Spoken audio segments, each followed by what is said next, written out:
Hi and welcome to the next lecture of the course Evolutionary Dynamics, and we are going to continue our discussion from last time. We were discussing one particular aspect of any evolutionary process, which is selection. And the particular case we are dealing with here is we have n distinct genotypes of a bacterial species coexisting in an environment where the total number of individuals in the environment has been constrained to k.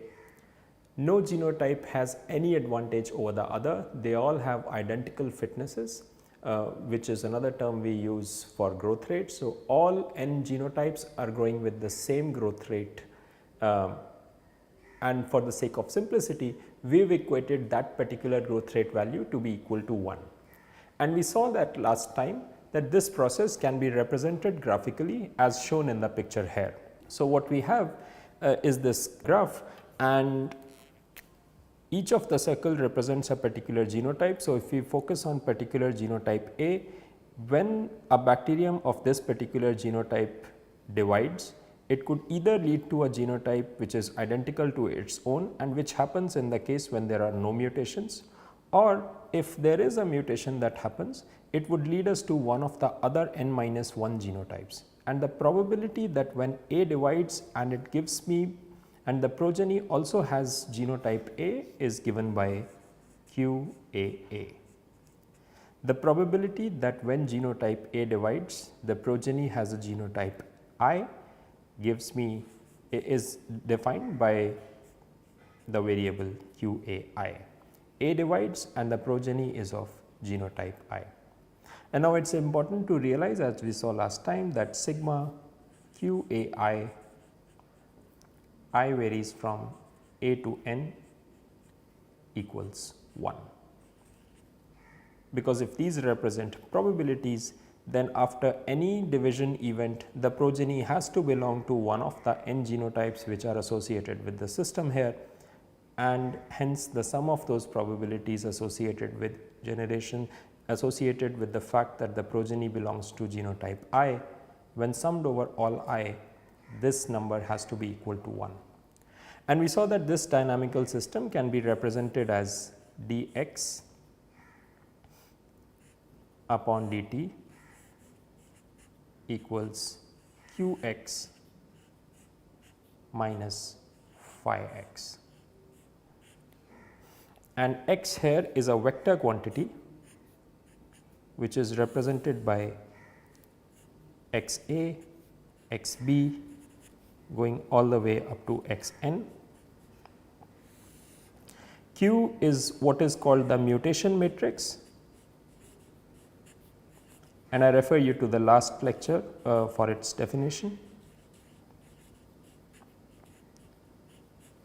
And phi is the variable that we have been talking about throughout the course of this video series. Phi is the mean fitness of the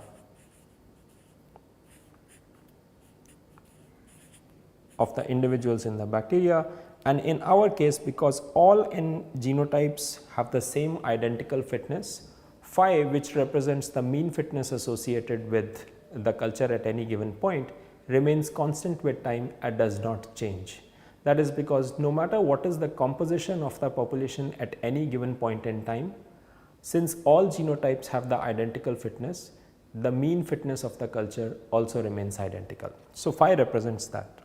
And then now we have this differential equation, and now if you are interested in analyzing the steady state of this thing, steady state. So, we have at steady state of the system,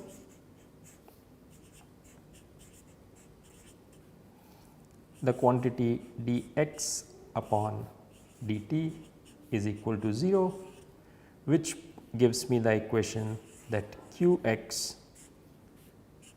minus phi x should be equal to 0. And since we had taken phi, because we know all genotypes have identical fitness, we take phi equal to 1, which is the mean fitness, and that is given by the fact that all individual genotypes also have fitness equal to 1. Our equation reduces to qx minus x equals 0, where q is a matrix and x is a vector. So, this is the equation that we are interested in solving, which gives us which tells us that if we have n distinct genotypes which are equal in fitness, but are mutating among themselves, what is the composition of the population at steady state, because we have put dx by dt equal to 0. And I again emphasize that when we say dx by dt, x here is a vector which represents derivative of the composition of the population, and it's comprised of n distinct derivatives. So now let us go back to this and see how do we solve this equation qx minus x equal to 0. And to do that, first we have to realize that this equation can be rewritten as qx equals x, where again x is a vector and q is a matrix. So, given the mutational matrix q for any system with n distinct genotypes, I have to find an x such that when that x vector is multiplied by the mutation matrix, I get x back. That is essentially the problem that we have to solve here. And to be able to comment more on the solution of the system, we have to take help from linear algebra, and we will spend the next few minutes talking about some matrix multiplication, matrix multiplications with vectors and their associate properties. So, when we do this, matrices come in different sizes. A 2 cross 2 matrix would look something like this. Say its elements are A11, A12, A21, A22, and this is represented as a 2 cross 2 matrix. This 2 here represents the number of rows. So, there are 2 rows, and this 2 represents the number of columns. These are the 2 columns. So, this is a 2 cross 2 system. Now, when this matrix divides with a vector which is x1, x2, the rules of multiplication between a matrix and a vector are that this would give me a vector whose elements are, the first element is given by the first row of the matrix times the column vector. So, this is A11 times x1 plus A12 times x2, and the second element is given by A21 times x1 plus A22 times x2, and this is my resultant vector I, which I get upon multiplication of a matrix and a vector. And it is important to realize that this multiplication event is only permitted if the number of columns of the matrix is equal to the number of rows of the vector associated that you are trying to multiply. So, given this, we want to understand that what happens when a vector multiplies with a matrix. What does a matrix multiplication do to a vector, and we are particularly interested in analyzing the geometry associated with this process. We see on our notes here that a vector when multiplied by this matrix gives me another vector. So, we want to understand the relationship between these two vectors, the one that multiplies with the matrix and the one that we get post multiplication. We want to understand what is the relationship between these two vectors, and we are interested in studying that relationship because that is what is happening in my mutational event that we are trying to model. A vector multiplied by a matrix gives me another vector, and I want to study the relationship between these two vectors in general. Okay. So, let us do this with the help of an example. We are interested in understanding what does matrix multiplication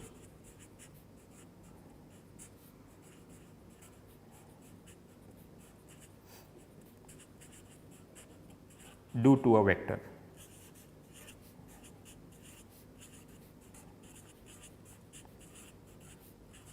And we are interested, the perspective that we will take to analyze this is we will look at the geometry associated with this process. Alright, let us do this with the help of an example. So, we will pick a 2 cross 2 matrix and we will pick a vector, associated vector, multiply the two and see where that takes us. So, the matrix that we will take let us call that M, and let us say the elements associated with that matrix are 1, 5, 2 and 4. And let's say that the vector x that we are talking about is simply 1, 0. So, the first thing that we want to note is that where does this vector lie on the two dimensional plane? If this is x, if this is y, where does 1, 0 vector lie? And that is easy to analyze. The first component is 1, so this is 1. The second component is 0, so 1, 0 is just this vector. So, this is the vector x that I am talking about, whose first component is 1, second component is 0. These x and y are just dummy variables, you can choose them to be anything. So, that is where my vector lies in this two dimensional space. This is two dimensional space because the dimensions of my vector are equal to 2. The number of elements associated with the vector are equal to 2. Now, what happens when I multiply this with my matrix? Let us say that I call y equals m times x, and I get this to be equal to 1, 5, 2, 4 times 1, 0. And as we had done in our last slide, this is 1 times 1 plus 5 times 0, and the second element is 2 times 1, which is 2 times 1 plus 2 times 0 plus 4 times 0, and that gives me 1, 2. So, my y vector is equal to 1, 2. Let us try and plot this on the same graph and see what has happened to my vector x when multiplied with this matrix M. And what has happened, you will realize, is that the first element remains unchanged, that is still equal to 1, but the second element, which was 0 here, has become 2. So, the second element is 1, 2, and my resultant vector is this. This is the vector y that I have. If we are asked to comment on this, that what has happened to vector x upon multiplication with the matrix M, we can see from our example that we have taken here that two events have happened. One is my vector x has gotten enlarged. It is now much bigger in an absolute sense. The magnitude of the vector has increased. And the second thing that has happened is the vector has gotten rotated.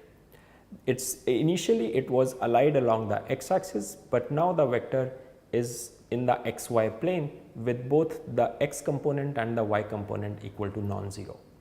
So, two things that have happened here is that first, the magnitude has changed,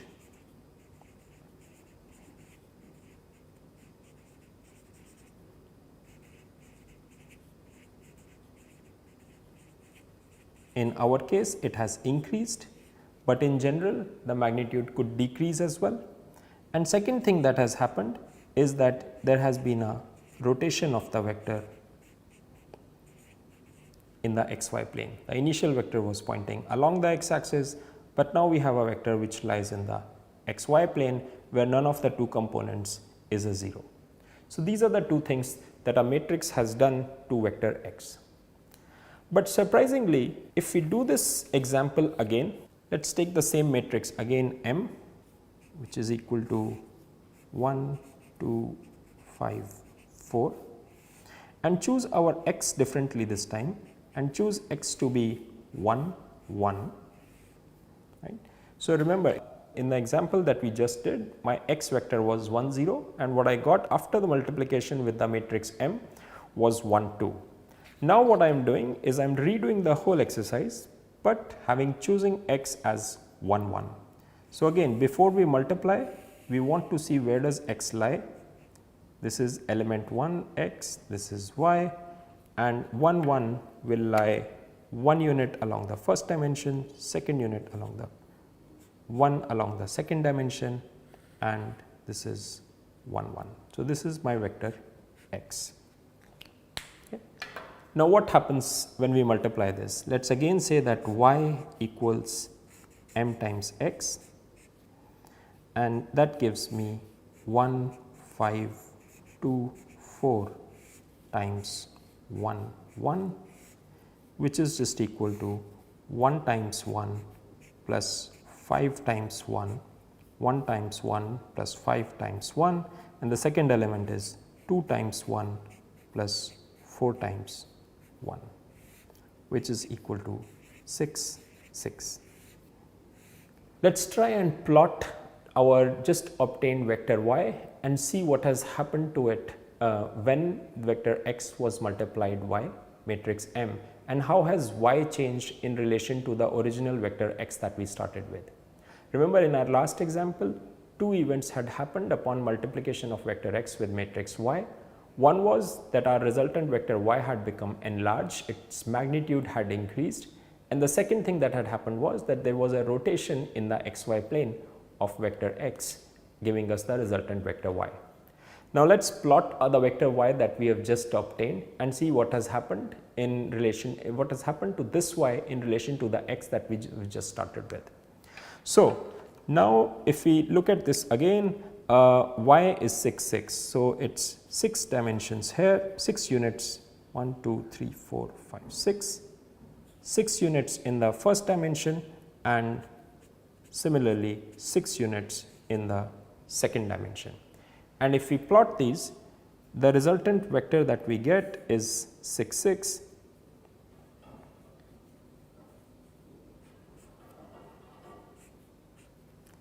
This is my vector y.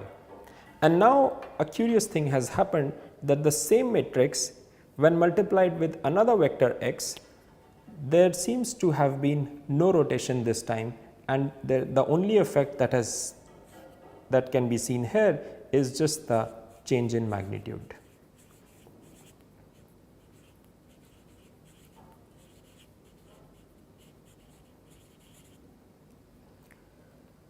And in this case, there is no rotation event that has happened. Right. So, the two examples that we have done today show us two different things. The first one showed that there was a change in magnitude and rotation, and the second one there was no rotation but only change in magnitude. So, matrix does different operations to different initial vectors that are being multiplied to it. Depending on the initial vector x that is multiplying with a vector, you may have different things happen to that vector when multiplied with the matrix M that we are interested in. And keep at the back of your mind that this whole analysis is being done. We are doing this exercise to understand what does a mutational matrix Q that we have do to a vector x, because we want to understand the relationships Q times x equal to x. So, now that we know this, we want to I want to talk about a couple of definitions. So, the definitions go as follows, that when a matrix M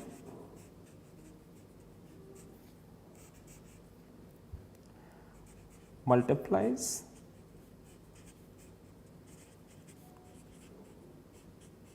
with a vector x,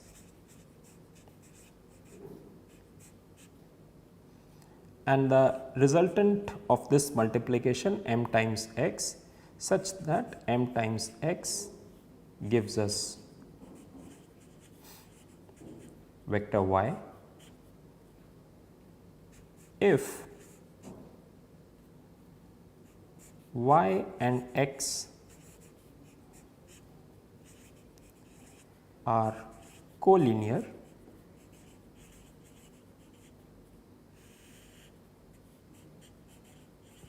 then x is the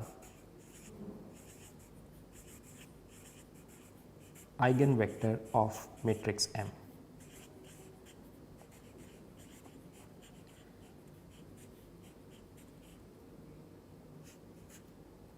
And the second thing that we want to say here is that the ratio of magnitudes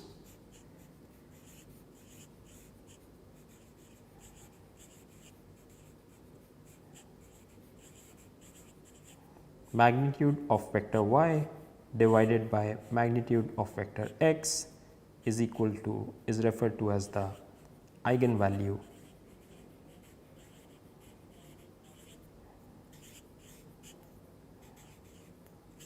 of matrix M. So, we have introduced two concepts here, one is called eigenvector and the second one is called eigenvalue. Okay.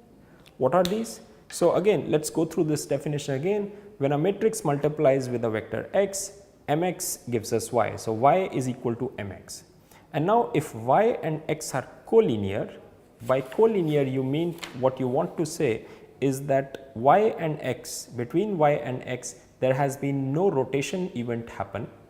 If there has no rotation between y and x, then x is said to be the eigenvector of matrix M. Eigenvector represents a direction in which when any vector in that particular direction is multiplied with the matrix M, there is no rotation happen and the resultant vector is collinear with the direction that you had started with. Okay. So, eigenvectors are important in that context, that they do not, any vector in the direction of the eigenvector does not get rotated, but we get the same direction back. But remember, even though x and y are pointing in the same direction here, their magnitudes change, and by the factor by which the magnitude changes. So, this was 1 1 which became 6 6. So, the vector has gotten enlarged by a factor of 6. This factor by which the resultant vector y has either become enlarged or gotten shrunk is called the eigenvalue associated with that eigenvector. Okay. So, eigenvector and eigenvalues are important in that context. So, now we have an eigenvalue and eigenvector, an idea of eigenvector and eigenvalue associated with matrices. What we want to do now is use this information in the context that we have been talking about. For all of you who are interested in exploring linear algebra associated with geometry, there is an excellent book which is called Introduction to Linear Algebra by Gilbert Strang.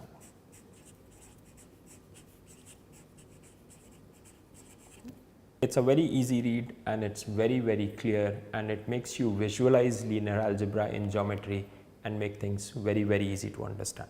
Okay. So, now we want to understand what we have just talked about in the context of the biological example that we have been talking about. We understand eigenvalues, we understand eigenvectors, we understand matrix multiplication with a vector. Now, let us see what does all of this mean in the context of the biological example of mutations happening that we have been talking about. Remember, at steady state, what I am interested in solving in my n genotype model, at steady state I know that q times x is equal to x. That's what I am interested in solving, and what we have solved just now is that y is equal to m times x.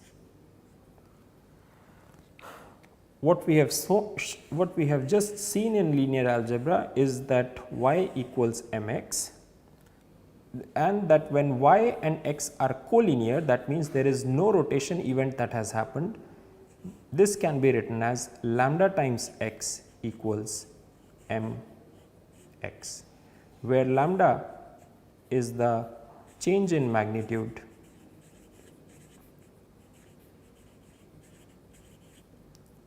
of x upon multiplication with m.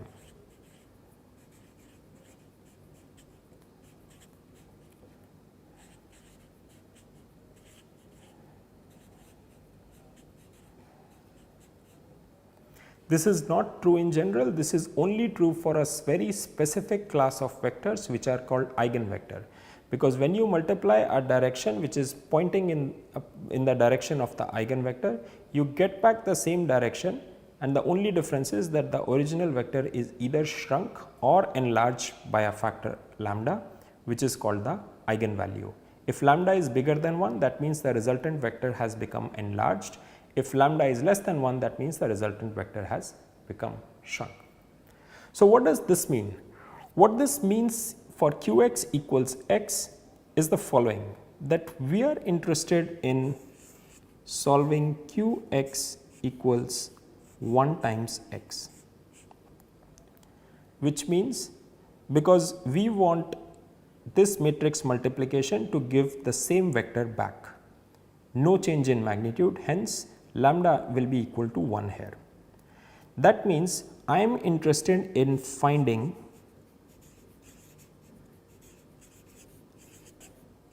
eigenvector of q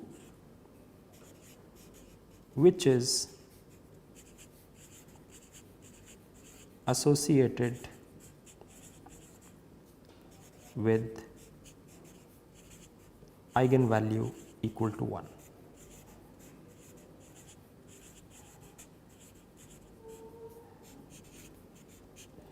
That is what I am interested in. I am interested in that eigenvector of matrix Q which is associated with eigenvalue equal to 1, which gives the same vector, but which gives the same direction back, and also that direction should not be enlarged or should not be shrunk.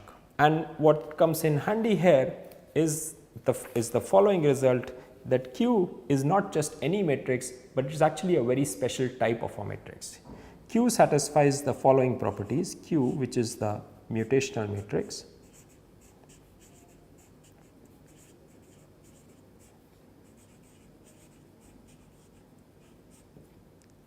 satisfies the following properties, that A, all its entries are between 0 and 1, which is true because all entries of Q, any entry Q ij represents probabilities, and probabilities have to be between 0 and 1. So, all entries of Q are between 0 and 1. And secondly, sigma Q ij summation over j is equal to 1, which means in this case that when a genotype I is dividing, it could result in any one of the n genotypes, and the summation of probabilities of this transition equal to 1, which when both these properties are satisfied, what linear algebra tells us is that Q always has an eigenvalue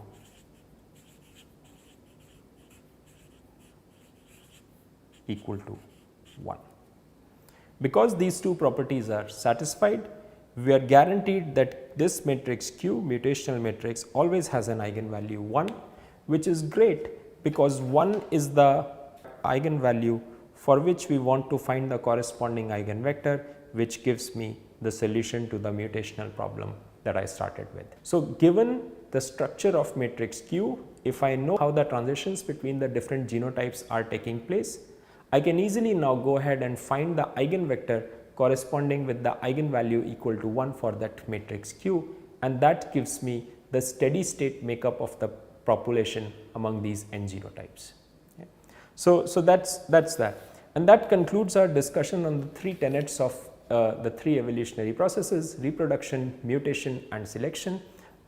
We close this introductory description of these 3 processes now, and next lecture onwards we will start with something different, which are called sequence spaces and fitness landscapes. Thank you.